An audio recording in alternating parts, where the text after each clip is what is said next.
So, Frank Warren, just immediate thoughts after that. It's the sort of performance he's been threatening ever since you signed him, what, 8 years ago now? And he delivered. It was a masterclass. You know, that is the art of boxing. You know, hitting and not being hit.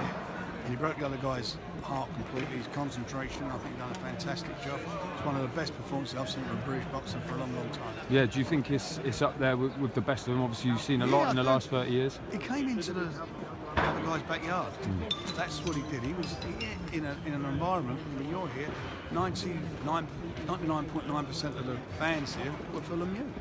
And he brought, you know, some guys come out to support Bill, but that's what it was. So he went into the other guy's backyard, and you've got to be mentally strong. You've got to have a lot of confidence in your abilities to be able to do that, and he did it. He did it in style.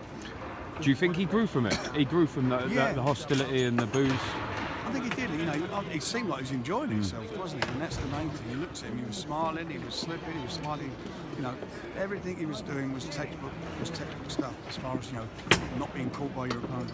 And tell us just a bit about you know, how big it is, the magnitude of what he's done, obviously on BT back home, but over here on HBO, you know, that was another reason we was here, because we were going to get a prime time slot. Bill was going to be able to be on prime time HBO. He's on there.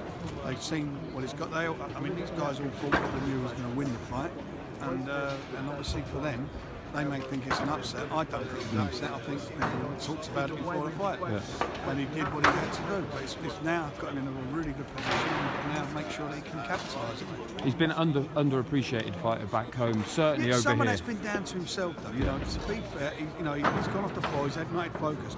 But his last couple of fights, he's got the focus. With Dominic, you know, for us to put him with Dominic I thought was a good move.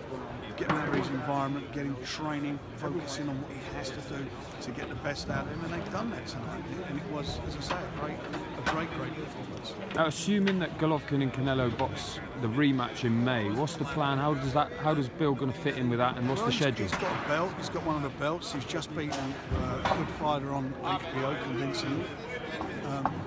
It's a no-brainer, isn't it, really?